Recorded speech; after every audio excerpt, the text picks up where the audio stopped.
बच्चों मैंने आपको होमवर्क में बोर्ड के क्वेश्चंस दिए थे, तो उसमें से जो 2 एमसीक्यूज थे वो मैं थोड़े से ले लेती हूँ। पहले बोर्ड के क्वेश्चंस के एमसीक्यूज मैंने आपको 2020 और 2019 बोर्ड के क्वेश्चंस डाले थे ग्रुप में।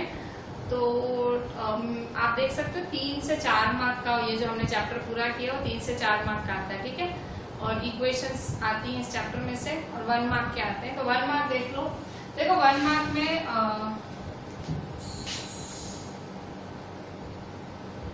बोर्ड क्वेश्चंस 2020 में सेक्शन ए, ठीक है, फर्स्ट नंबर है right the number of valence electrons present in a nitrogen atom N714, ठीक है। इन्होंने आपसे पूछा है कि वैलेंस इलेक्ट्रॉन्स लिखो नाइट्रोजन के, ठीक है। तो यहाँ देखो कैसे लिखे जाते हैं। तो देखो यहाँ पे एलिमेंट का नाम लिखा जाता है, ठीक है, नीचे एटॉमिक नंबर लिखा जाता है और ऊपर लिखा जाता है मास नंबर, ठीक है।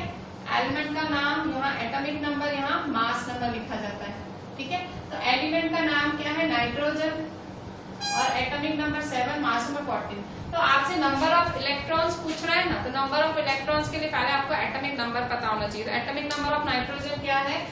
Solution, atomic number of nitrogen क्या है? 7, ठीक है। Hydrogen, helium, lithium, beryllium, boron, carbon, nitrogen, ठीक है, 7 है इसका एटॉमिक नंबर। तो इसका इलेक्ट्रॉनिक कॉन्फ़िगरेशन क्या हुआ? इलेक्ट्रॉनिक कॉन्फ़िगरेशन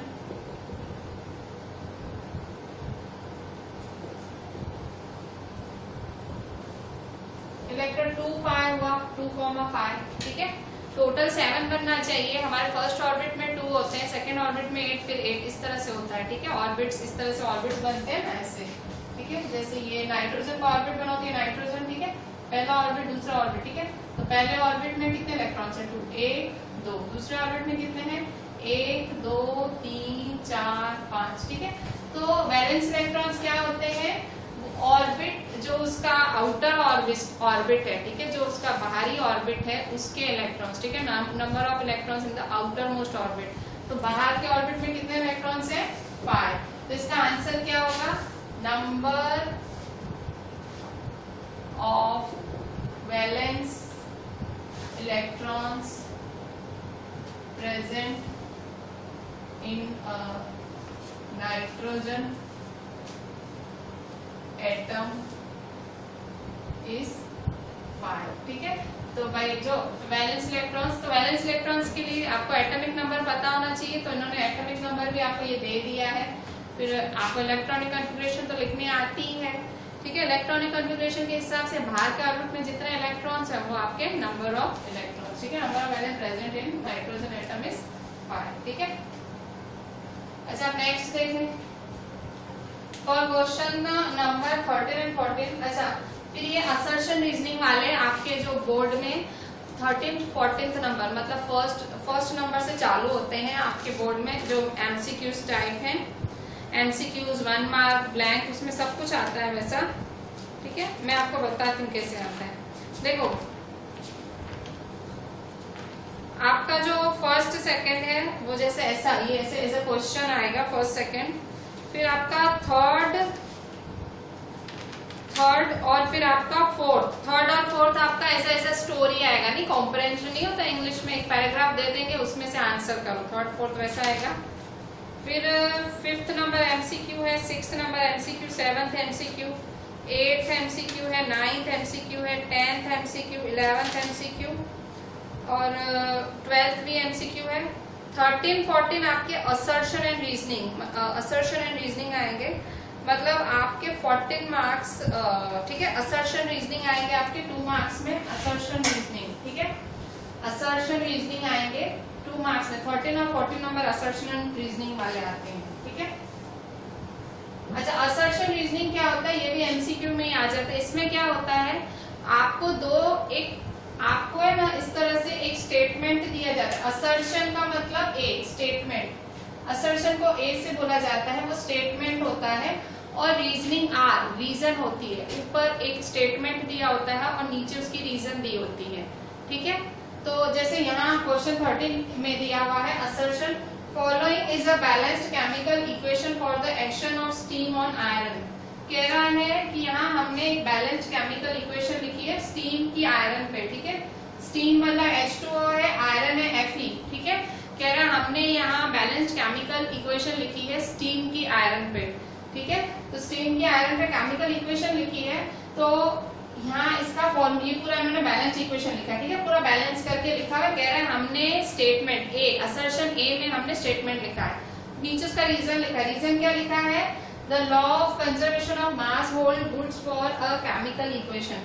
वो क्या रीजन क्या लिखी है कि भाई जो law of conservation of mass है ना, वो केमिकल इक्वेशन के लिए सही होता है, ठीक है। Law of conservation of mass क्या बोलता है कि दोनों साइड्स इक्वल होते हैं, ठीक है, दोनों साइड के मास इक्वल होते हैं। तो कह रहा है केमिकल इक्वेशन के लिए भी वो बात लागू पड़ती है, वो ऐसा बोल रहा है।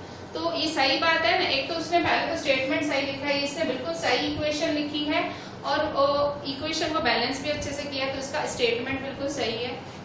और उसने रीजन लिखी है कि केमिकल इक्वेशन में दोनों साइड बराबर होनी चाहिए, law of conservation of mass follow होता है। तो उसने ये रीजन भी सही डाली है, उसने रीजन भी सही डाली है, ठीक है। उसने स्टेटमेंट भी बिल्कुल सही लिखा है, उसने रीजन भी बिल्कुल सही डाली है।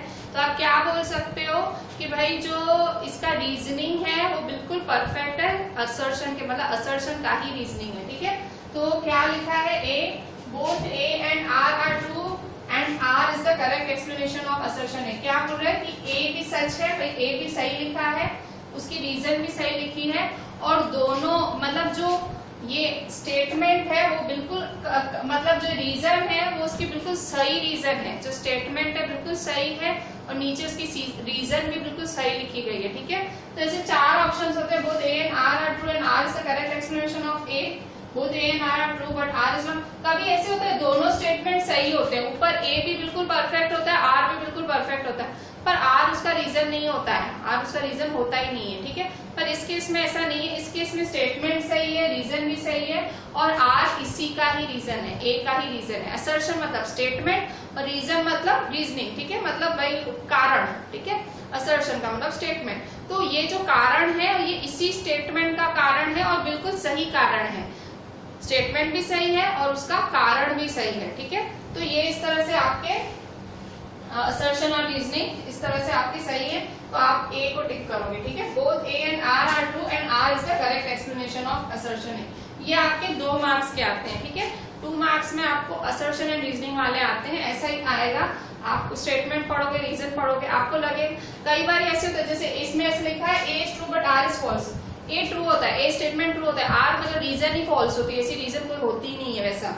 फिर डी है कि A is false but R is true, कई बार स्टेटमेंट गलत होता है पर रीजन सही होती है। तो ये आप बिल्कुल रीड करोगे, असर्शन और रीजन दोनों बिल्कुल ध्यान से रीड करोगे, ये असर्शन और रीजन, ठीक है। रीड करने के बाद फिर आप इन चारों में से आपको चूज करना है ए बी सी डी में, ठीक है। मतलब एमसीक्यू ही हुआ पर असर्शन रीजनिंग वाला एमसीक्यू है, ठीक है। ये आपका एसएस में भी इंट्रोड्यूस हुआ है, असर्शन रीजनिंग आपका इसी साल इंट्रोड्यूस हुआ है 2020 में।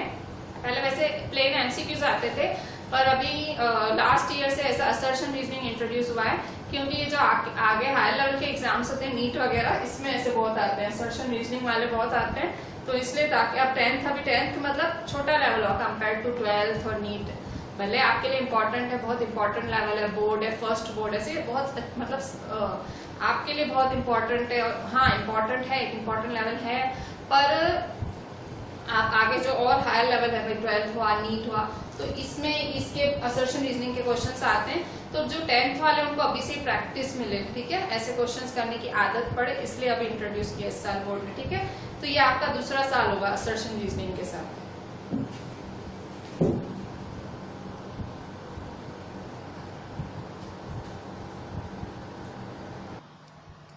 बच्चों आज हम इलेक्ट्रिसिटी चालू कर रहे हैं, फिजिक्स का इंपॉर्टेंट चैप्टर है। लाइट और इलेक्ट्रिसिटी दोनों इंपॉर्टेंट चैप्टर है फिजिक्स के। इलेक्ट्रिसिटी रिलेटिवली ज्यादा इजी है, लाइट भी इजी चैप्टर ही है। ये दोनों मार्क्स अच्छे हैं इनके, मतलब बोर्ड में जो वेटेज है इनके मार्क्स का वो हाई है। 7 to 9 मार्क्स आप मान सकते हो इलेक्ट्रिसिटी और लाइट चैप्टर के अलग अलग, ठीक है। 7-8 मार्क्स इलेक्ट्रिसिटी के, 7-8 मार्क्स लाइट के, ठीक है। हैवी वेटेज वाले चैप्टर्स है फिजिक्स में। इलेक्ट्रिसिटी इजी चैप्टर है, मतलब बहुत ज्यादा टफ नहीं पड़ेगा आपको, मतलब कुछ चीजें हैं जो थोड़ी आपको याद करनी है, थोड़ा सा समझना है, तो चैप्टर बहुत इजी है, मतलब स्कोर आराम से हो जाएंगे। तो लाइट और इलेक्ट्रिसिटी 2 चैप्टर हैं। हम पहले इलेक्ट्रिसिटी स्टार्ट ले रहे हैं क्योंकि थोड़ा सा कंपैरेटिवली इजी है, तो फिर जैसे फिजिक्स का डर रहता है सबको, तो कम से कम आपका वो डर थोड़ा कम हो जाए और साथ में एक थोड़ा हैवी वेटेज वाला चैप्टर भी हमारा कवर हो जाए, ठीक है। तो इलेक्ट्रिसिटी स्टार्ट लेते हैं। देखो इलेक्ट्रिसिटी क्या होती है, तो इलेक्ट्रिसिटी चैप्टर का नाम ही है इलेक्ट्रिसिटी, ठीक है।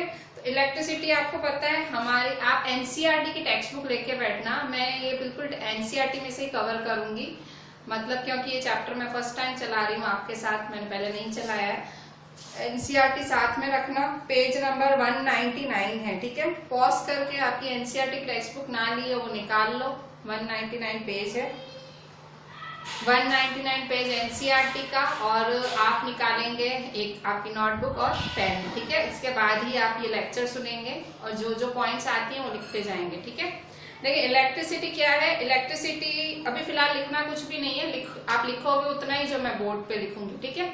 देखिए इलेक्ट्रिसिटी क्या है, इलेक्ट्रिसिटी की जो हमारी लाइफ में जो जगह है, ठीक है, बहुत इंपॉर्टेंट जगह है, ठीक है। इलेक्ट्रिसिटी के बिना तो आप समझ ही नहीं सकते हो। जैसे होम्स, स्कूल्स, हॉस्पिटल्स, इंडस्ट्री, सब जगह इलेक्ट्रिसिटी यूज होती है। तो इलेक्ट्रिसिटी बनती कैसे है और इलेक्ट्रिक सर्किट क्या होता है और करंट क्या होता है, तो ये सब बस आप यहाँ पढ़ोगे, इस चैप्टर में पढ़ोगे। हीटिंग इफेक्ट क्या होता है, ठीक है, मतलब इस चैप्टर में आप पढ़ने क्या वाले हो, बेसिकली इलेक्ट्रिसिटी के बारे में, इलेक्ट्रिक करंट के बारे में, सर्किट के बारे में और heating effect of electric current, ठीक है। ये 3-4 चीजें आप इस पूरे चैप्टर में पढ़ेंगे, ठीक है। चैप्टर ज्यादा मतलब टफ नहीं लगेगा जितना मैं मानती हूँ। देखो इलेक्ट्रिक करंट और सर्किट, ठीक है, आपका जो हेडिंग है एनसीईआरटी में इलेक्ट्रिक करंट और सर्किट है। तो आपको आपने देखो, आपने वाटर करंट सुना होगा, ठीक है, पानी का बहाव, ठीक है, वाटर करंट आपने वर्ड सुना होगा। तो आपको पता होगा, आपने पढ़ा होगा कि बहता हुआ पानी, ठीक है, बहता हुआ पानी अपने साथ करंट लेके चलता है आगे, ठीक है।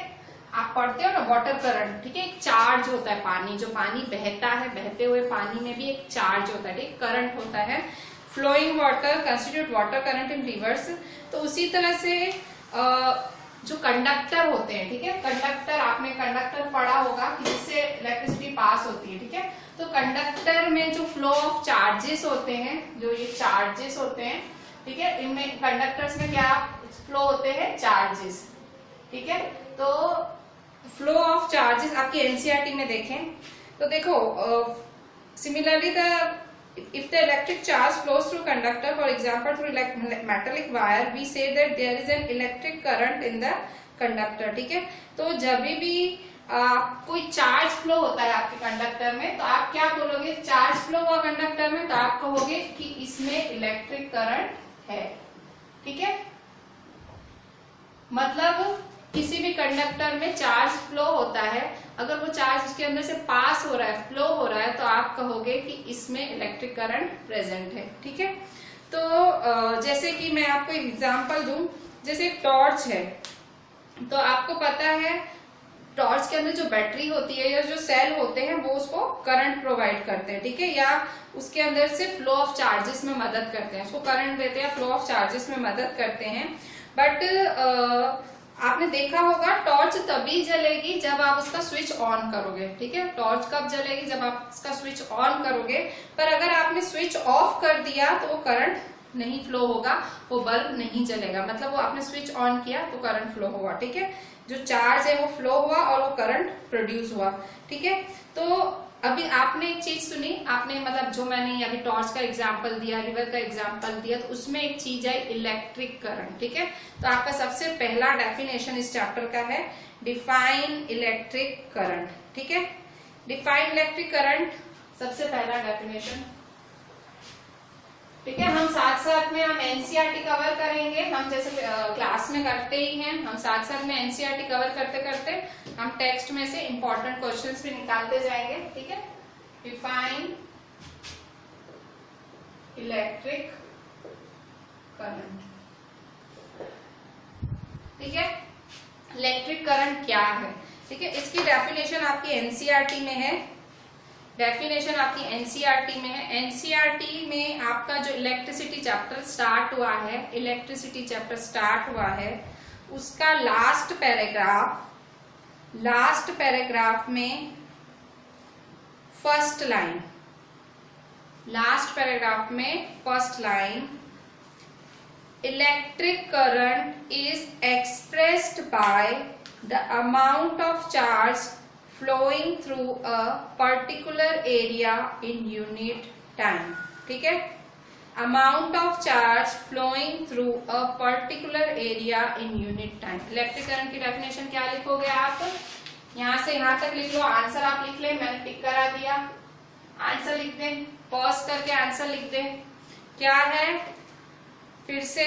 Electric current is expressed by the amount of charge flowing through a particular area in unit time. ठीक है, मैंने 2 बार आंसर भी बोला, समझो आपको आंसर नहीं मिल रहा है एनसीईआरटी में, मैंने बोला वही आप पॉज कर करके लिखते जाओ। ठीक है, अच्छा तो आप ये जो डेफिनेशन पढ़ी मैंने, ठीक है, वो आपको यहाँ लिखनी है। ठीक है, तो ये यहाँ बस डेफिनेशन लिखते हैं। अच्छा अब देखें यहाँ पे, आप समझें। ठीक है, देखो मैंने क्या डेफिनेशन पढ़ी, डेफिनेशन क्या पढ़ी कि electric current is expressed by the amount of charge flowing through a particular area in unit time. Electric current क्या है? Flow of charge, flow of charge in unit time. ठीक है, flow of charge in unit time. याद करो पिछले साल आपने acceleration पढ़ा था, एक्सेलरेशन में क्या पढ़ा था? Change in velocity in unit time. ठीक है, जब यूनिट वर्ड आता है ना, इसका मतलब डिवाइड होता है, डिवाइड। ठीक है, वो मैंने एक्सेलरेशन का एग्जांपल दिया है। एक्सेलरेशन का इस चैप्टर से कुछ लेना देना नहीं है, मिक्स मत कर देना। ठीक है, इलेक्ट्रिसिटी की बात हो रही है, इलेक्ट्रिक करंट की बात हो रही है। मैंने आपको क्या बता रही हूँ कि जो चार्ज है वो the rate of flow of charge in unit time. ठीक है, ये इसकी फॉर्मूला भी बन गई। ठीक है, ये चैप्टर बहुत ही न्यूमेरिकल ओरिएंटेड है, बहुत ज्यादा न्यूमेरिकल्स प्रैक्टिस करेंगे, बहुत ज्यादा न्यूमेरिकल्स, मतलब एक तरह से जो अगर मैं कहूंगी न्यूमेरिकल्स फिजिक्स में आते हैं तो इस चैप्टर में से और लाइट वाले चैप्टर में से बहुत आते हैं। ठीक है, इन 2 चैप्टर्स में से, क्योंकि इनका वेटेज भी इतना हैवी है तो इसमें से ही न्यूमेरिकल्स निकलते हैं, एग्जामिनर्स इसमें से निकालते हैं न्यूमेरिकल्स। तो आपको साथ साथ में फॉर्मूलाज भी बाय हार्ट करती जानी है, डेफिनेशंस 1 मार्क की डेफिनेशन भी आती है। ठीक है, तो डिफाइन इलेक्ट्रिक करंट।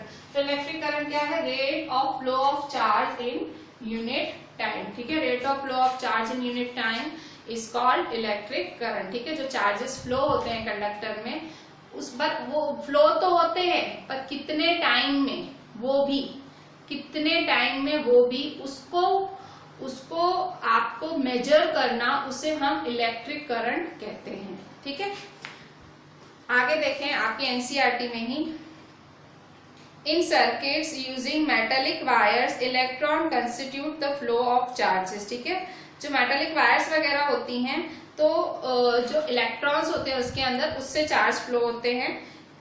पर शुरू में जब इलेक्ट्रिसिटी डिस्कवर हुई थी तब इलेक्ट्रॉन्स की कोई खास जानकारी नहीं थी साइंटिस्ट को, तो इलेक्ट्रिक करंट को ऐसे ही माना जाता था। इलेक्ट्रिक करंट में बहुत ज्यादा जानकारी नहीं थी, साइंटिस्ट ऐसे ही मानते थे भाई फ्लो ऑफ चार्ज है। ठीक है, पर आज क्योंकि साइंस ने उन्नति की है तो आज हम क्या बोलते हैं, इलेक्ट्रिक सर्किट में जो डायरेक्शन ऑफ इलेक्ट्रिक करंट है वो is taken as opposite to the direction of flow of electrons which are negative charges. आज साइंस ने तरक्की की है तो आज साइंटिस्टों को पता लगा है, जब हम सर्किट बनाते हैं। ठीक है, सर्किट आपका पीछे बना हुआ है पेज नंबर 200 पे। ठीक है, पेज नंबर 200 पे ये आपका सर्किट बना हुआ है। ठीक है, इस तरह से सर्किट बना है, ये आपका बल्ब है। ठीक है, ये बल्ब है आपका, ये आपका एम, ठीक है, ये आपका प्लग की, ये आपकी बैटरी है। ठीक है, ठीक है, तो ये ए मीटर है, ये प्लग की है। ठीक है, ए मीटर किस में यूज होता है? ये ए लिखा हुआ है, ए मीटर किस चीज में यूज होता है? करंट मापने में। ठीक है, करंट कितना फ्लो होगा वो ए मीटर से पता लगता है कि करंट कितना फ्लो होगा। ठीक है, तो ये देखो, ये प्लस माइनस, तो साइंटिस्ट, ये जो लास्ट लाइन है आपकी एनसीईआरटी में लिखी हुई है, लास्ट लाइन, कन्वेंशनली पेज, जो इलेक्ट्रिसिटी का पहला पेज है ना, उसमें 3 लास्ट लाइनें लिखी हुई, क्या लिखी हुई है? Conventionally in an electric circuit the direction of flow of current is taken as opposite to the direction of flow of electrons which are negative charges. क्या बोल रहा है कि आप कभी भी फ्लो, वो जो डायरेक्शन, आप नहीं एरो दिखाते हो। ठीक है, आप एरो में कितने कंफ्यूज होते हो, आपको जब बोलते हैं ना हम एरो लगाओ तो मैडम हम एरो नहीं लगाए तो चलेगा, आप ऐसा पूछते हो सर, क्योंकि आपको एरो ही नहीं पता लगता कहाँ लगाने का। तो इतनी चीज याद रखो, एरो कहाँ लगाने की। देखो, ये जो नेगेटिव चार्ज है ना, साइंटिस्ट ने फिर आगे जाके क्या फाइंड किया कि करंट का करंट का डायरेक्शन क्या होता है, करंट का डायरेक्शन क्या होता है, opposite to the negative charge, ठीक है। ये नेगेटिव चार्ज है ना, इसका ऑपोजिट डायरेक्शन, तो ये मतलब नेगेटिव का ऑपोजिट तो पॉजिटिव ही होगा, तो opposite to the negative charge वो होता है फ्लो ऑफ करंट। तो फ्लो ऑफ करंट क्या होगा, ये जो ये तीर बनता है ना, ये डायरेक्शन है, ठीक है। यहाँ से करंट चालू होगा, यहाँ जाएगा, यहाँ जाएगा, यहाँ जाएगा, ये रहा, ठीक है। तो इस तरह से फ्लो ऑफ, देखो करंट ऐसे इस तरह से, ठीक है। तो क्या है करंट, इस मतलब करंट का डायरेक्शन क्या होता है, ये चीज आपको मतलब जब आप डायग्राम्स बनाओगे न्यूमेरिकल्स में कहीं कहीं डायग्राम्स भी आपको यूज होंगे, तो आपको वहां काम आएगी ये चीज कि भाई करंट का डायरेक्शन क्या होता है, opposite to the direction of flow of charge, opposite to the direction of, मतलब opposite to the direction of, मतलब जो नेगेटिव चार्ज का opposite direction, flow of electrons, electrons negatively charge होते हैं, तो इसका मतलब नेगेटिव से ऑपोजिट ही होता है हमेशा जो करंट का फ्लो होता है। देखो दो चार्ज होते हैं नेगेटिव और पॉजिटिव, तो नेगेटिव से ऑपोजिट, ये नेगेटिव है तो चार्ज यहाँ होगा, ठीक है। अगर सेम डायरेक्शन होती तो यहाँ से होता ना, तो ऑपोजिट डायरेक्शन से पॉजिटिव चार्ज, जो पॉजिटिव डायरेक्शन है ना वहां से करंट बहता है, ठीक है। तो पॉजिटिव डायरेक्शन से जैसे करंट निकला ऐसे, ठीक है। तो ये याद रखना आपको, जब भी आप अभी सर्किट डायग्राम्स ड्रॉ करोगे इस चैप्टर में, थोड़े से डायग्राम्स ड्रॉ करने आएंगे, ठीक है, तो उसमें आपको ये चीज काम आएगी। अच्छा, इसके बाद नेक्स्ट लिखें question,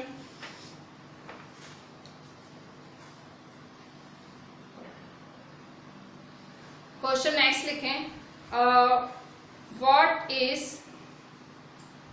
what is the SI unit of electric charge, ठीक है। Second question, what is the SI unit of electric charge, ठीक है। इलेक्ट्रिक चार्ज जिसको Q से बताया जाता है, इसका सिंबल क्या है, Q। तो इलेक्ट्रिक चार्ज की SI यूनिट क्या होती है, ठीक है। आपके एनसीईआरटी पेज 200 पे 4th लाइन है, the SI unit of electric charge is coulomb, bracket में C, ठीक है। क्या है, कूलम्ब ब्रैकेट में C, ठीक है। The SI unit of electric charge Q is coulomb. देखो हर चीज की यूनिट होती है, ठीक है। कपड़ा मापने की यूनिट होती है मीटर सेंटीमीटर, मतलब हर चीज की यूनिट होती है। तो वैसे चार्ज की भी यूनिट है, दैट इज कूलम्ब, जिसको C से दिखाया जाता है, ठीक है। अगर आपको इसको फॉर्मूला के रूप में लिखना हो, जैसे एक और आप क्वेश्चन देख लो, ये आपके उसके लिए लिखा, आप अपनी इंफॉर्मेशन के लिखो।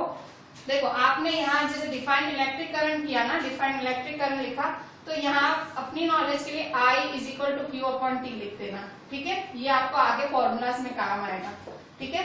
ये इलेक्ट्रिक करंट को डिफाइन करो ना, साथ में ये भी लिख देना, तो एग्जामिनर को अच्छा लगेगा कि भाई आपको पता है, ठीक है। Rate of flow of charge in unit time, ये साथ में आप लिख देना, ठीक है। अच्छा, नेक्स्ट क्वेश्चन देखें अभी हम जैसे मैंने अभी बताया इलेक्ट्रिक चार्ज का यूनिट कूलम्ब C होता है। अगर मैं आपसे पूछूं what is the charge of an electron, ठीक है, ये चीज आप पढ़ के आए हो।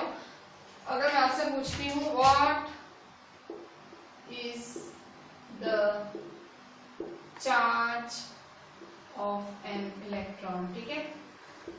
ये अगर मैंने बीच में कोई क्वेश्चन ले लिया हो तो लिख देना, मैं स्टार्ट करती हूँ, ठीक है। ये क्वेश्चन नंबर मुझे सीक्वेंस याद नहीं है, मैं स्टार्ट कर देती हूँ, आप क्वेश्चन नंबर सीक्वेंस से कर देना, ठीक है। मैं स्टार्ट करके क्वेश्चन लिखती हूँ। What is the charge of an electron, एक इलेक्ट्रॉन का चार्ज क्या होता है, तो charge of an electron is, कितना है चार्ज, आपने पढ़ा है स्टैंडर्ड 9th में भी आया। What is the charge of an electron, 1.6 into 10⁻⁻19 coulomb, ठीक है। 1.6 into 10⁻⁻19 कूलम, ठीक है। चार्ज ऑफ एन इलेक्ट्रॉन क्या होता है, 1.6 into 9 ऑफ एन इलेक्ट्रॉन, ठीक है। एन इलेक्ट्रॉन, एक इलेक्ट्रॉन का चार्ज इतना है, ठीक है। तो what is the charge of N electrons, N electrons का चार्ज कितना होगा, what is the charge of n number of electrons. अगर n इलेक्ट्रॉन्स होंगे तो उसका चार्ज क्या होगा, तो उसका चार्ज होगा Q इज इक्वल टू, क्या है चार्ज, E, ये है ना Ne, ठीक है। ये E मतलब क्या होगा, n 1.6 into 10⁻⁻19 कूलम, ठीक है। तो ये आपका एज अ फॉर्मूला यूज होगा। देखो फॉर्मूला अभी लिखते जाओ, देखो ये पहली फॉर्मूला ये काम आएगी आपको न्यूमेरिकल्स में, ठीक है, ये एज अ फॉर्मूला आपको काम आने वाली है। दूसरी ये फॉर्मूला काम आएगी, ठीक है, Q is equal to N E. E क्या है, charge of an electron, N number of electrons और Q चार्ज, ठीक है, तो Q is equal to N E, ठीक है। छोटे छोटे क्वेश्चन है अभी क्योंकि स्टार्टिंग है। अच्छा दूसरा,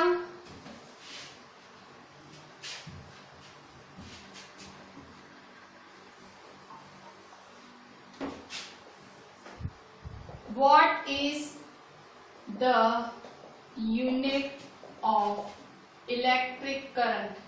इलेक्ट्रिक करंट की यूनिट क्या होती है? इलेक्ट्रिक करंट की यूनिट होती है एम्पियर, ठीक है, AMPERE, एम्पियर। एम्पियर एक साइंटिस्ट के पीछे ये यूनिट लिखी गई है, ठीक है, ठीक है, जिसको ए से सिंबल, इसका ए सिंबल ए है। कोई पूछे यूनिट ऑफ करंट क्या है तो एम्पियर। अच्छा, और कोई पूछे यूनिट ऑफ चार्ज क्या है तो सी। अच्छा, कोई पूछे डिफाइन 1 एम्पियर, 1 एम्पियर को डिफाइन करो। जैसे डिफाइन इलेक्ट्रिक करंट था, डिफाइन 1 एम्पियर आ सकता है, ठीक है, उसको डिफाइन करो। डिफाइन कैसे करोगे, डिफाइन 1 एम्पियर, तो आपकी ये डेफिनेशन एनसीईआरटी में है, देखें यहाँ पे पेज नंबर 200 पे, पेज नंबर 200 पे आपकी first, second, third, fourth, fifth line है, ठीक है, 200 पे फिफ्थ लाइन है, 1 एम्पियर, 1 एम्पियर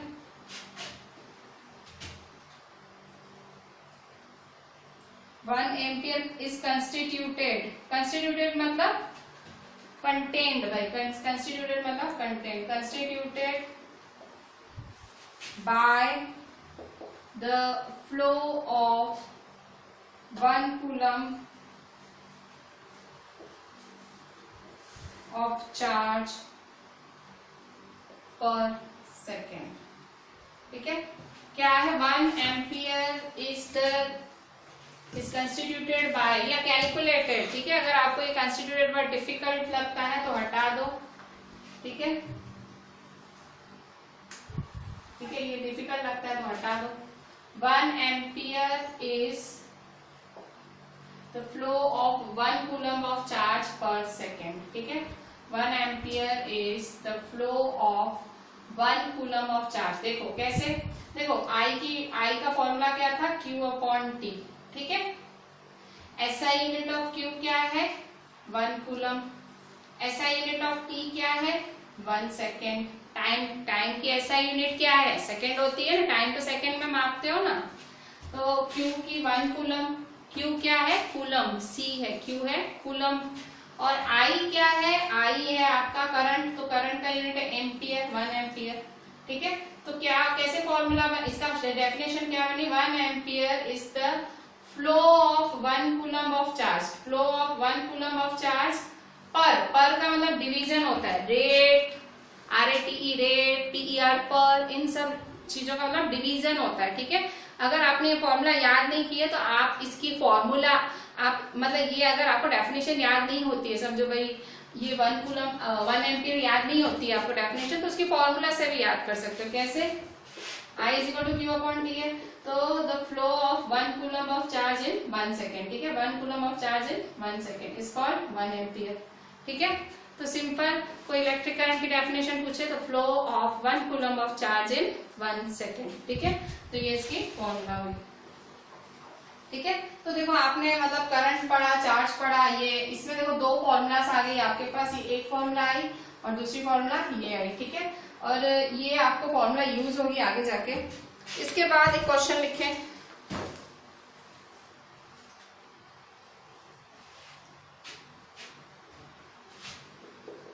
ड्रॉ, ये मैं आपके एनसीईआरटी में से क्वेश्चन सारे लिख रही हूँ। Draw a schematic diagram of electric circuit, ठीक है,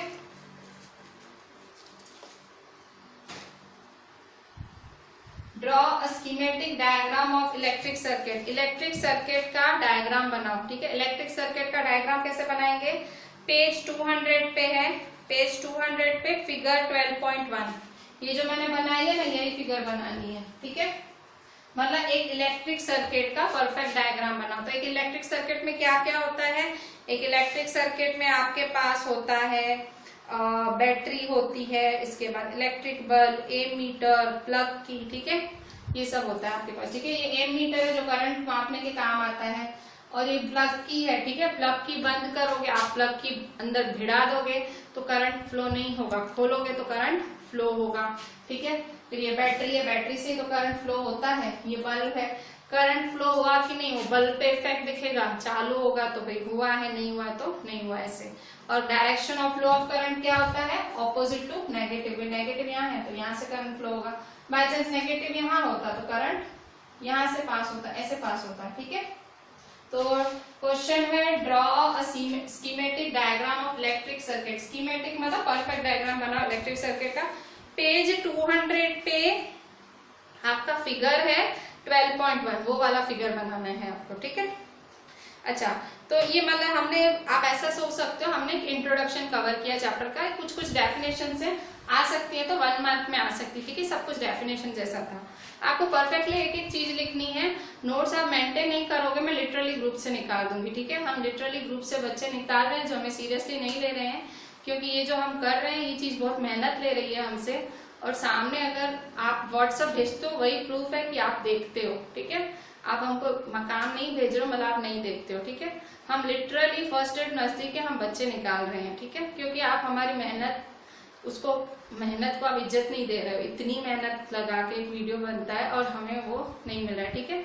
जूम करके हम 40 मिनट्स में बात एंड कर सकते हैं, या चलो 2 बार जूम कर लिया, तो पर इसमें हम इतनी मेहनत लगा रहे हैं कि रिकॉर्डेड वीडियोस बहुत टफ चीज है, ठीक है। आपको ट्राई करना कभी यूट्यूब पे, it's a very tough thing, ठीक है। तो इतनी मेहनत लगा के भेज रहे हैं तो प्लीज आप थोड़ा मान रखें, आप भी मेहनत करें, ठीक है। हमें और कुछ नहीं चाहिए, आप हमें काम बस रेगुलर भेजो। अच्छा देखें यहाँ पे, अच्छा नेक्स्ट देखें, अभी आपको सम ले लेते हैं हम। पेज 200 पे एग्जाम्पल 12.1 है, ठीक है। पेज 200 एग्जाम्पल 12.1, ठीक है। एग्जाम्पल 12.1 है करंट ऑफ 0.5 एम्पियर। आप क्वेश्चन लिखेंगे पेज 200 पे, एनसीईआरटी पे है, एनसीईआरटी का एग्जाम्पल है, क्वेश्चन आपको लिखना है, ठीक है। क्वेश्चन आप लिखेंगे, बहुत इजी क्वेश्चन है इसलिए मैं नहीं लिख रही हूँ, आप एनसीईआरटी लेके बैठो, क्वेश्चन देखो। A current of 0.5 ampere, current of 0.5 ampere मतलब क्या दिया हुआ है? आई दिया हुआ है, ठीक है। आई क्या दिया हुआ है? 0.5 एम्पियर, ठीक है। अच्छा, इसके बाद drawn by a filament of electric bulb for 10 minutes. कह रहा है कि एक जो इलेक्ट्रिक बल्ब का जो फिलामेंट वो अंदर जो पतली सी तार होती है बल्ब के अंदर, नहीं पतले बल्ब के अंदर से छोटी छोटी तारे जैसा होता है, फिलामेंट होता है। तो जो बल्ब के अंदर का फिलामेंट है वो टाइम कितना ले रहा है? Is drawn by filament of electric for 10 minutes, ठीक है। 10 मिनट्स के लिए वो ले रहा है करंट, 10 मिनट्स के लिए ले रहा है, ठीक है। हम क्या कर रहे हैं? हम कर रहे हैं एग्जाम्पल 12.1 पेज 200 पे, ठीक है। एग्जाम्पल 12.1 कर रहे हैं, ठीक है। अच्छा, तो आपसे क्या फाइंड करने बोल रहा है? Find the amount of electric charge that flows through the circuit. Find the amount of electric charge find करना है, ठीक है। Amount of electric charge flows through the circuit, ठीक है। तो कैसे फाइंड करोगे? तो आपने देखो ये फॉर्मूला याद की थी, ठीक है। ये आपकी फॉर्मूला है, आपने I is equal to Q upon T की थी ना, I is equal to Q upon T. तो देखो यहाँ पे, तो देखो अगर आपको Q फाइंड करना है, Q फाइंड करना है तो T जाएगा ऊपर। देखो I is equal to Q upon T को आप Q is equal to I T भी तो लिख सकते हो। आप Q को अकेला बनाओ, T जाएगा ऊपर। मतलब 2 फॉर्मूला आप मार्जिन में लिख दो, आपकी 2 फॉर्मूला 3 फॉर्मूला तैयार है, मार्जिन में लिख दो रिमेम्बर करके। कितनी फॉर्मूला तैयार हुई आपकी? पहली कौन सी थी? I is equal to Q upon T, कभी करंट फाइंड करना हो। Second Q is equal to I T, तीसरा Q is equal to N E. ठीक है, तो ये तीन आपकी फॉर्मूलाज तैयार हैं। ठीक है, तीन फॉर्मूलाज आपकी तैयार है। यहाँ कौन सी यूज होगी? यहाँ होगी Q वाली यूज होगी, Q is equal to I T. तो लगाओ Q is equal to I T. पर एक फॉल्ट है, फॉर्मूला नहीं लगा सकती हूँ। क्यों? क्योंकि ये जो है एसआई यूनिट में नहीं है। देखो, जो करंट है वो एम्पियर में है, करंट है एम्पियर में है, और जो टाइम है वो मिनट्स में है। ठीक है, तो टाइम हमेशा सेकंड में होता है। एसआई यूनिट ऑफ टाइम क्या होता है? सेकंड होता है। तो इसलिए आप यहाँ इसको सेकंड में कन्वर्ट करो, तो t is equal to 10 minutes है ना, तो इसको आप t is equal to 10 minutes को किससे मल्टीप्लाई करोगे? मिनट्स को सेकंड बनाना है, तो 1 minute is equal to 60 seconds होता है। ठीक है, आप लिख दो अगर नहीं पता हो। 1 minute is equal to 60 seconds. ठीक है, तो 10 इंटू 60 सेकेंड्स। ठीक है, तो 10 60 जा 600 सेकेंड्स। ठीक है, तो आपका टाइम क्या हुआ? 600 सेकेंड्स है। ठीक है, टाइम हुआ 600 सेकेंड्स। अच्छा, तो आई क्या है आपका? 0.5 एम्पियर। टाइम क्या है? 600 सेकेंड्स। ठीक है, तो देखें यहाँ पे आपको Q is equal to I T है, तो यहाँ देखें Q आई टी, तो देखो I है आपका 0.5, T 600। पॉइंट हटाओगे तो 5/10 इंटू 600, 0 0 कैंसिल, 6 5 30 और 2 0। ठीक है, 300। अच्छा, चार्ज का यूनिट क्या होता है? कूलम। पढ़ के आए हो ना, चार्ज का यूनिट कूलम। देखो ये पॉइंट हटाए ना, पॉइंट के बाद एक नंबर है, पॉइंट हटाए, पॉइंट के बाद एक नंबर है, पॉइंट को हटा दिया तो अपॉन 10। ठीक है, टाइम 600। ये याद रखना, इसको कन्वर्ट याद से करना। ठीक है, कन्वर्ट नहीं करोगे आंसर गलत आएगा। ठीक है, अभी हम ब्लूप्रिंट के भी क्वेश्चन ले लेते हैं। पेज 200 पे ब्लूप्रिंट का पहला क्वेश्चन। ठीक है बच्चों, अभी ब्लूप्रिंट के क्वेश्चंस देख लेते हैं। देखो, ब्लूप्रिंट में आपकी इसी आपका पेज नंबर 200 पे 3 ब्लूप्रिंट के क्वेश्चन दिए गए हैं। पेज 200 पे देखिए, आपका पहला है what does N electric circuit mean. तो ये सब मैंने टिक भी कराया है, अगर नहीं फिर से देख लो। A closed and continuous path of electric current is known as electric circuit. ठीक है, इलेक्ट्रिक सर्किट क्या होता है? Closed and continuous path. Close continuous मतलब अगर कहीं से भी सर्किट ओपन होगा तो ब्रेक होगा तो करंट फ्लो नहीं होगा, आगे नहीं जाएगा करंट। कंटिन्यूअस मतलब करंट को कंटिन्यू चाहिए। ठीक है, कहीं ब्रेक होगा तो करंट टूट जाएगा। ठीक है, मतलब आगे फ्लो ही नहीं होगा। ठीक है, तो closed and continuous path of electric current is known as electric circuit. आपने जो इलेक्ट्रिक सर्किट का डायग्राम बनाने, जो मैंने अभी स्कीमेटिक डायग्राम बनाने बोला, उसमें आप देखना कि सर्किट कैसे एकदम क्लोज्ड है। ठीक है, बंद सर्किट है। क्लोज्ड और कंटिन्यूअस पाथ होता है इलेक्ट्रिक करंट का, उसे इलेक्ट्रिक सर्किट बोलते हैं। Second, define the unit of current. Define the unit of current क्या है? एम्पियर। अच्छा, डिफाइन करना है, डिफाइन एम्पियर को डिफाइन करो। तो अभी अभी हमने डिफाइन किया था, याद है? अभी अभी जस्ट किया है, तो वो आप लिख लेना योरसेल्फ। ठीक है, अभी अभी हमने डिफाइन किया था। ठीक है, इसको डिफाइन करना है, 1 एम्पियर को डिफाइन करना। एम्पियर मतलब 1 एम्पियर को डिफाइन करना। ठीक है, 1 ampere is the rate of क्या था? Rate of flow of charge per unit time. ठीक है, flow of charge per unit time. ठीक है, flow of 1 coulomb charge per unit time, ऐसा था। तो वैसा लिख देना, अभी अभी टिक कराया था। ठीक है, वो देख के लिख लेना। अच्छा, अभी थर्ड देखो, calculate the number of electrons constituting 1 coulomb of charge. Calculate number of constituting 1 coulomb of charge. तो मैंने आपको इलेक्ट्रॉन्स की वो लिखाई थी, Q is equal to N E. वो लगा formula, Q is equal to N E. तो देखो यहाँ पे Q is equal to N E. ठीक है, Q is equal to N E.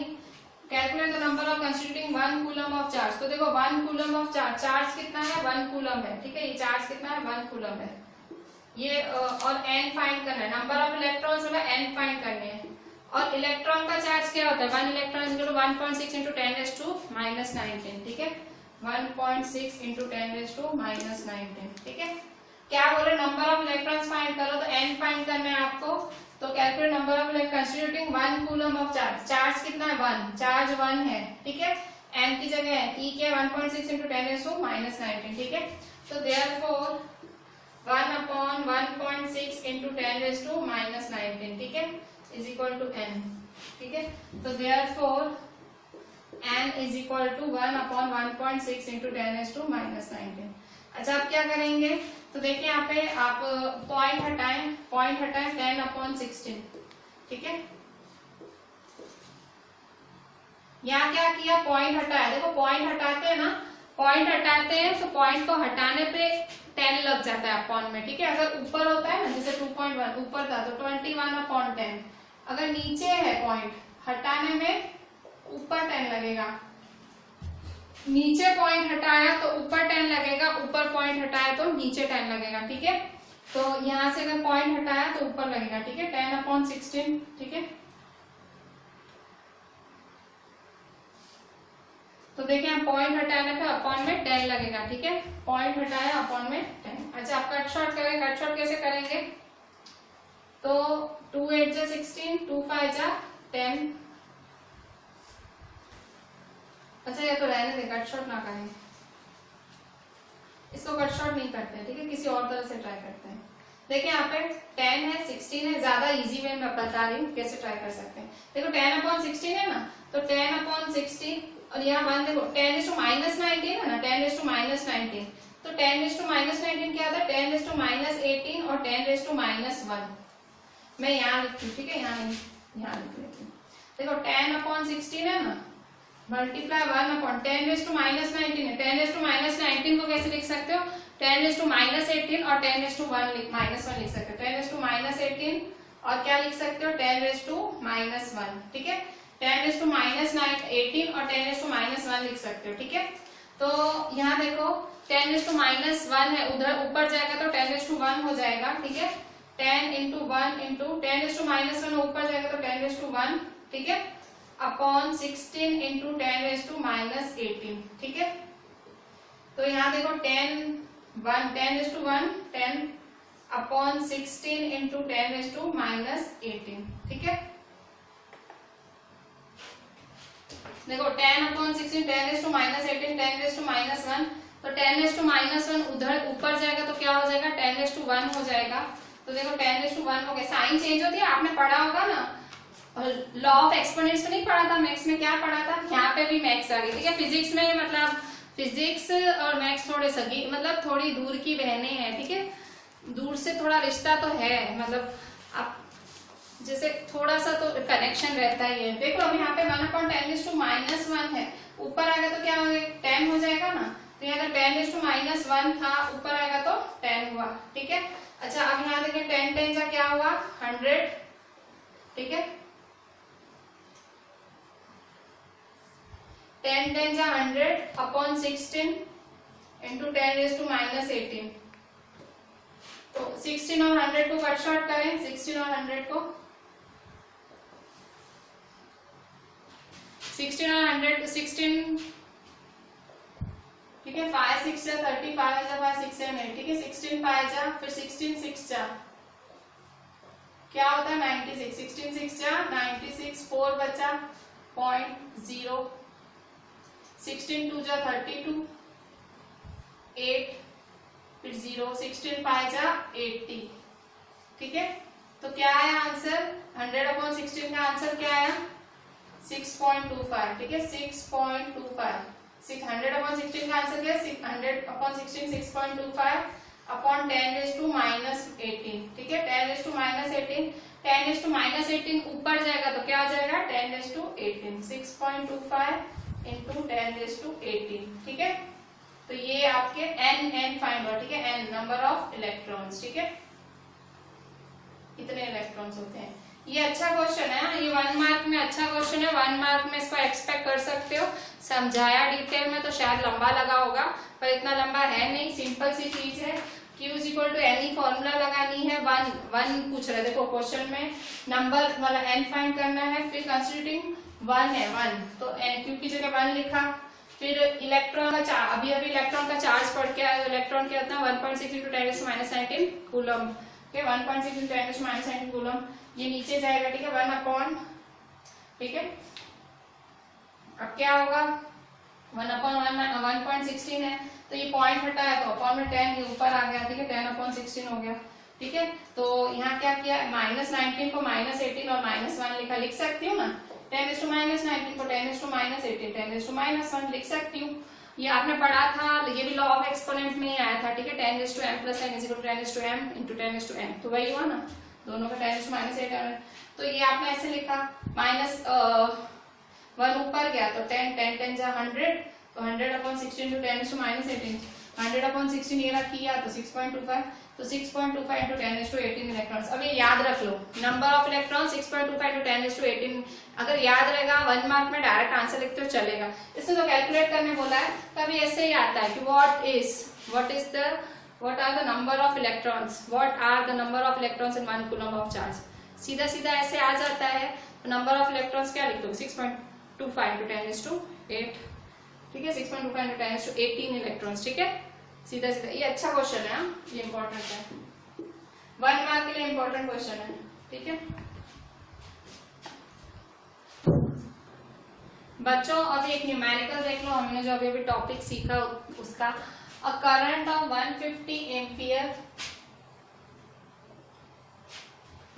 a current of 150 milliampere flows through a circuit for 2 minutes, ठीक है a current of 150 milliampere flows through a circuit for 2 minutes, find the amount of charge that flow through the circuit। अब समझो क्या क्या दिया हुआ है, current दिया हुआ है, करंट सॉल्यूशन, करंट मतलब I दिया हुआ है, करंट क्या दिया हुआ है आपको I क्या दिया हुआ है 150 मिली एम्पियर, ठीक है I क्या दिया हुआ है 150 मिली एम्पियर दिया हुआ है, ठीक है।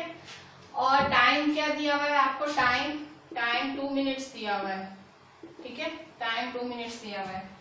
अच्छा अभी 150 मिली एम्पियर है, 150 मिली एम्पियर को आप क्या करोगे, देखो दोनों स्टैंडर्ड यूनिट नहीं है, ये मिनट है और ये मिली एम्पियर है, ये एम्पियर में होना चाहिए था और ये सेकंड में होना चाहिए था। तो मिनट को तो सेकंड बनाना आता है ना, 1 मिनट = 60 सेकंड, तो 60 से मल्टीप्लाई कर दो 2 × 60 सेकेंड्स, ठीक है तो 2 6 12 120 सेकेंड्स हुआ, ठीक है। अच्छा I = 150 मिली एम्पियर, अभी मिली एम्पियर को कन्वर्ट करना है एम्पियर में, तो मिली एम्पियर को कन्वर्ट करने के एम्पियर में आपको 10⁻³ से मल्टीप्लाई करना पड़ेगा, ठीक है ये आप रिमेम्बर करके लिख दो 1 मिली एम्पियर = 10⁻³ एम्पियर, ठीक है ये लिख देना मार्जिन में, ठीक है 1 मिली एम्पियर = 10⁻³ एम्पियर, तो 1 मिली एम्पियर, तो ये मिली एम्पियर इसको 150 × 10⁻³ एम्पियर, ठीक है। अच्छा तो ये ऐसे लिख देते हैं, तो अभी क्या रहा 150 × 10⁻³ एम्पियर। अच्छा अभी फॉर्मूला लगा दो Q की, चार्ज फाइंड करना है ना, चार्ज तो Q फाइंड करना है, फॉर्मूला लगाओ Q = IT, I क्या है आपका 150 × 10⁻³ और T क्या है 120, ठीक है। अच्छा अब कैसे करेंगे, सॉल्व करें इसको, देखो -3 है, -3 को +3 बनाने के लिए नीचे लेके आओगे 150 × 120, -3 को प्लस बनाने के लिए नीचे ले आओ 1 2 3, 10⁻³ को प्लस करने के लिए क्या करोगे नीचे ले आओगे, तो 1 2 3 कट शॉर्ट करो, 0 कैंसिल 0 कैंसिल 0 कैंसिल 0 कैंसिल, ठीक है तो 15 × 12/10, ठीक है अब कट शॉर्ट करो, 5 3 जा 15, 5 2 जा 10, 2 1 जा 2, 6 जा, तो क्या हुआ 3 6 जा 18 कूलम, ठीक है Q = 18 कूलम, ठीक है। तो find the amount of charge, तो अमाउंट ऑफ चार्ज क्या है 18 कूलम है, ठीक है बच्चों। अब यहाँ देखें a total of 6 × 10⁻46 electrons flow through a current carrying conductor when connected through an external power supply for 20 second, find the value of current in the conductor. अब देखो इतना लंबा चौड़ा सा हमें कुछ नहीं समझ आ रहा है, जो समझ आ रहा है उससे बातें पकड़ो। क्या समझ आ रहा है? अ टोटल ऑफ 6 × 10⁴ इलेक्ट्रॉन्स, मतलब इलेक्ट्रॉन्स के बात हो रही है, नंबर ऑफ इलेक्ट्रॉन्स की बात हो रही है। तो सॉल्यूशन n क्या दिया हुआ है? Solution n is equal to 6 × 10⁴, ठीक है। और क्या दिया हुआ है? Flow through a current carrying conductor and connected through an external power supply for 20 seconds. 20 seconds दिया हुआ है। 20 सेकेंड्स का मतलब t is equal to 20 second, ठीक है। t is equal to 20 second, ठीक है। t 20 सेकेंड दिया हुआ है। Through a current carrying conductor and connected through an external power t is equal 20 second. Second है ना, तो टाइम ही है। Find the value of current, आपको I फाइंड करना है, करंट। तो करंट का फॉर्मूला क्या होता है? करंट का फॉर्मूला होता है I is equal to Q upon T। पर यहाँ देखो आपके पास Q है, देखो I है, ओ सॉरी I फाइंड करना है, T है, Q का है, Q का है, Q तो है ही नहीं। तो Q के लिए दूसरा फॉर्मूला याद है? मैंने आपको 3 फॉर्मूला इस टॉपिक के अंदर ही 3 फॉर्मूला निकल आए। हमने सिर्फ 2 पेज कवर किए हैं टेक्स्ट बुक के, 3 फॉर्मूला निकल आए हैं, ठीक है। क्या था? Q is equal to NE, Q is equal to NE, ठीक है। तो Q क्या है? Q तो फाइंड करना है। N क्या है? N है 6 × 10⁴, ठीक है। और E की जगह क्या लिखेंगे? E की जगह मैंने आपको लिखवाया है, आगे पेज पलट के देखो आपका अगर लिखा है तो E की वैल्यू होती है, इलेक्ट्रॉन का चार्ज होता है 1.6 × 10⁻19 कूलम। तो E की वैल्यू क्या होगी? E की वैल्यू क्या है? 1.6 × 10⁻19, ठीक है। वी नो दैट E की वैल्यू हमें पता है 1.6 × 10⁻19 कूलम, ये हमें पता है। वी नो दैट हमें पता है, ठीक है, ये हमने रटी है। E is equal to 1.6 × 10⁻19 coulomb, ठीक है। तो E की जगह 1.6, अच्छा अब करो मल्टीप्लाई, 6 को 1.6 से करो, तो 1.6 को 6 से, 6 6 36, 6 7 7 8 9, 9.6, 10⁻46, 10⁻19, तो 10⁻46 मल्टीप्लाई 10⁻19 क्या होगा? 10⁻46 -19। वैसे मल्टीप्लाई का क्या हो जाएगा? ये बीच में सेम टू सेम, 10⁻46 -19। आपने law of exponent 8th standard में पढ़े हैं। क्या होता था? a⁻m multiply a⁻n is equal to a⁻m + n। Power क्या हो जाती थी? 1 हो जाती थी। तो देखो पावर 1 हो गई, ठीक है। तो 9.6 × 10⁻46 में से 19 गए, 46 में से 19 गए, 16 में से 9 गए 7, 3 में से 1 गए 2, ठीक है, 27। तो 10⁻27। तो ये तो Q आया। अभी तो क्या फाइंड करना है? I फाइंड करना है, ठीक है। आपको तो I फाइंड करना है। तो I कैसे फाइंड करेंगे? I फाइंड करें, I is equal to Q upon T। Q क्या आया? 9.6 × 10⁻27 अपॉन T क्या दिया हुआ है? 20 सेकेंड, ठीक है। अच्छा यहाँ देखो ये 20 है ना, तो 9.6 × 10⁻27 अपॉन 20 को 2 × 10 लिख सकते हो? हाँ लिख सकते हो, क्यों नहीं लिख सकते हो। तो देखो ये जो 10 है ना, 10 का पावर कुछ भी नहीं है, मतलब क्या होगा? 10 का power 1 is equal to 9.6 × 10⁻27 upon 2 × 10⁻1 होता है, ठीक है। अच्छा ये डिवाइड का साइन है, ये डिवाइड, तो ये आपने फॉर्मूला पढ़ी थी जब आप 8th में, तो a⁻m अपॉन a⁻m - n होता है, ठीक है। पावर क्या हो जाती है? माइनस, तो 9.6 × 10⁻27 -1, ठीक है, अपॉन 2। 27 - 1 हो गया ना, 27 - 1, ठीक है। तो 2 1 जा 2, 4 जा 8, 2 8 जा 16, ठीक है। तो 4.8 × 10⁻26, ठीक है, into 10⁻26। I is equal to 4.8 × 10⁻26 ampere, ठीक है। I इज इक्वल टू, ठीक है, 4.8 × 10⁻26 एम्पियर, ठीक है। मैंने इसको स्टैंडर्ड में, यहाँ पॉइंट यहाँ रखा, स्टैंडर्ड फॉर्म में रखा, ठीक है। 1 नंबर के पहले पॉइंट रखना, उसे स्टैंडर्ड फॉर्म कहा जाता है। तो क्योंकि मुझे स्टैंडर्ड फॉर्म में दिया हुआ था, मतलब क्वेश्चन में, जैसे अभी ये स्टैंडर्ड फॉर्म में है, तो मैंने ऐसे ही रखा। अगर आप नहीं रखते हो तो चलेगा, ठीक है, उसमें कोई प्रॉब्लम नहीं है। आप पॉइंट 1 नंबर के बाद पॉइंट नहीं लगाते हो चलेगा, पर मोस्टली ऐसे आंसर है तो अच्छा रहता है, ठीक है। तो देखो आपको I फाइंड करना था, Q इक्वल टू NE होता है, N की वैल्यू डाली, E की वैल्यू आपको पता होती है, ठीक है, 1.6 × 10⁻19, तो वो आपने रख दी। फिर ये सॉल्व किया, Q मिला, फिर I equal to Q upon T, Q की वैल्यू डाली, 20 को 2 into 10 लिख सकते हो 2। ये कैलकुलेशन करने का तरीका है, आप चाहो अपनी तरफ से कर सकते हो। मैं अपनी तरफ से इजी बना रही हूँ, ठीक है। फिजिक्स में थोड़ी सी डिफिकल्ट कैलकुलेशंस होती हैं और क्यों मतलब मैं थोड़ा सा इजी बनाने का ट्राई कर रही हूँ और कुछ नहीं। आप चाहो अपनी रीत से ट्राई कर सकते हो। ये आंसर आना चाहिए, ठीक है।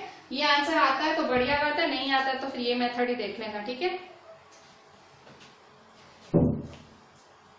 सारा लेक्चर बहुत अच्छे से देखना है, बहुत अच्छे से करना है और होमवर्क आपको ग्रुप में आ जाएगा।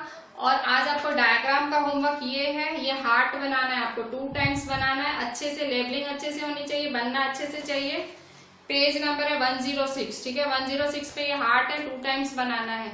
जितना बोलती हूँ उतना करो, फायदे में रहोगे, ठीक है। मतलब ट्रस्ट रखो, सिर्फ इतना बोल रही हूँ मैं, ठीक है। ये डायग्राम 2 टाइम्स बनाना है, ठीक है। क्यों, कहाँ, कैसे नहीं, अपनी नोटबुक में 2 टाइम्स। और जो एक्स्ट्रा होमवर्क होगा फिजिक्स का वो आपको ग्रुप में आ जाएगा। और ये हार्ट आपको बायो का 2 टाइम्स 106 पेज पे, ठीक है।